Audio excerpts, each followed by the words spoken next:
Do you feel overwhelmed by the choices in the craft store? Hi, I'm Jess from jesscrafts.com, and I'm here to help you make the most of your crafty supplies and time. So let's take a look. I want to share with you 5 crafting items that I no longer buy.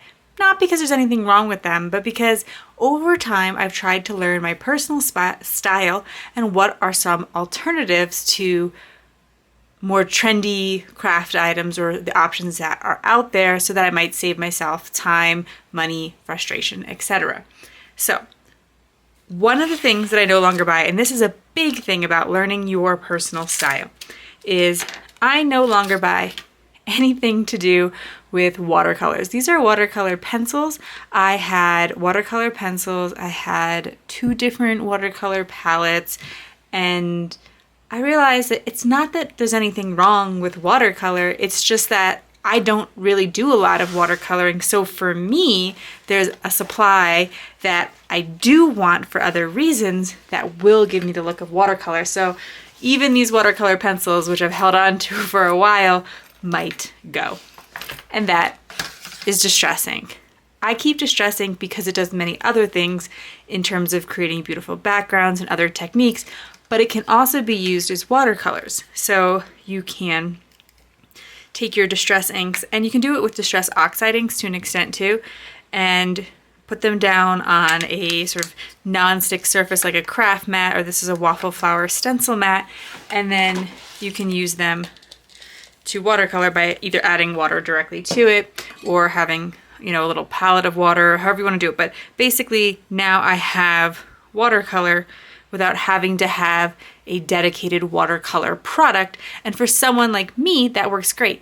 And this you can extend to anything. If you're not the kind of person who likes to do detailed coloring, maybe you don't need colored pencils or Copics or watercolors or anything because inks are enough for you. The next crafty thing that I don't buy anymore is foam tape.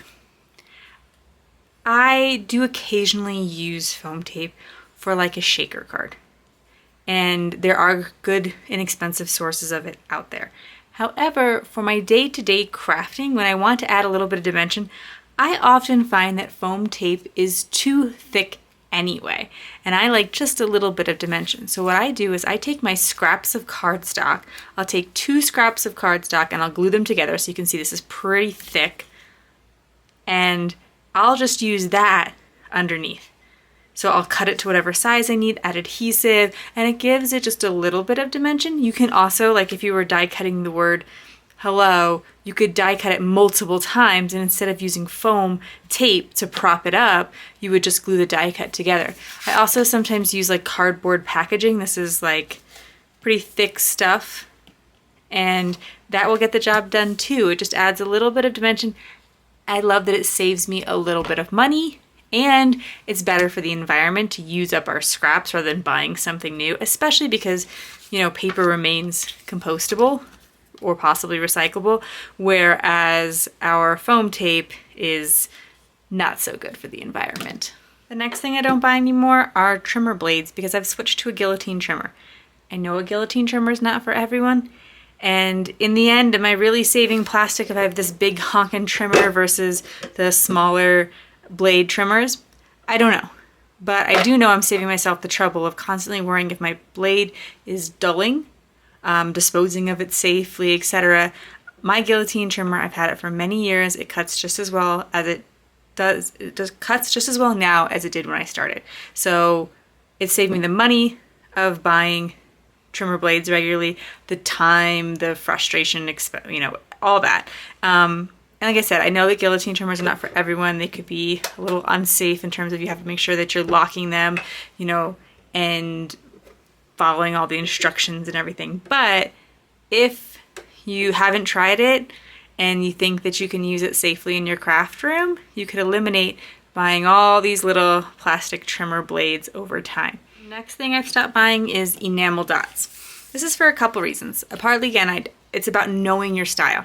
I don't tend to use a lot of embellishments like this because when I donate my cards, not all organizations want smaller embellishments like this that could be considered a choking hazard, particularly if you're donating to children, but even sometimes senior organizations, because they actually look like candy. There is the dot candy out there. And so a lot of times I just won't use them at all. But if I really want enamel dots for a particular project or the look of enamel dots, I will use my scrapbook.com pops of color, and I'll make my own little enamel dots, which I can do by just putting a little dot of pops of color down, and then you tap it, and that creates the look of enamel dots without having to purchase them. And if you don't use them very often, that works out. You can do a number of other techniques with the pops of color, and I do look forward to doing a video where I show a couple of uses for this in the future.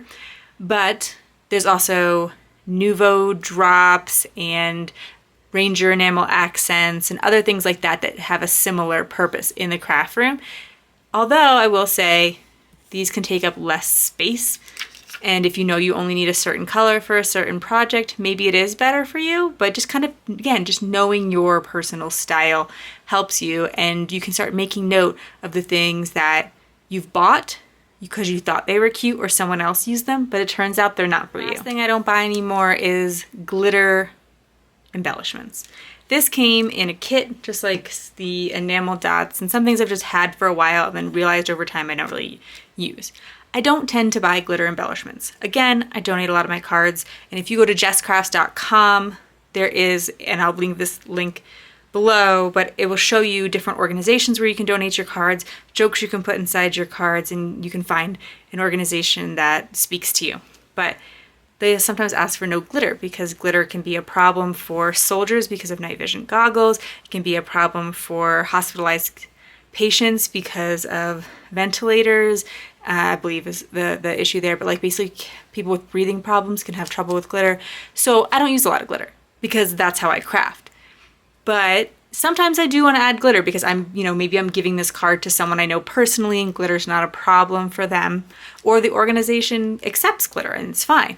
So then I'm probably going to use something like a shimmer spray to add a glitter look to an embellishment, or the Irresistible Pico embellisher, which is kind of like glossy accents, and it can add some glitter. There are glitter pops of color. I don't have one on my desk right now, but I can add glitter that way. And so I have other products that involve glitter, but I don't often buy something that is like, that's the only option. I'd rather keep something like these 2 small bottles on hand, or a Wink of Stella pen or something like that, so that I can only add it when I want, and I'm not just kind of stuck waiting for a purpose to use these embellishments.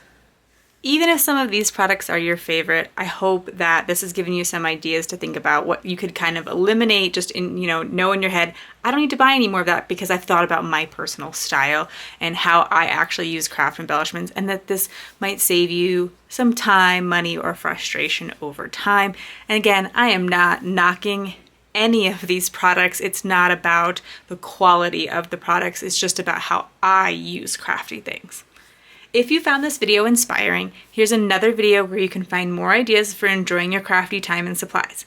Let me know you like this video with a share to your crafty community, subscribe and click the bell so you don't miss the next template or tutorial, and check the video description for product links. See you in the next video!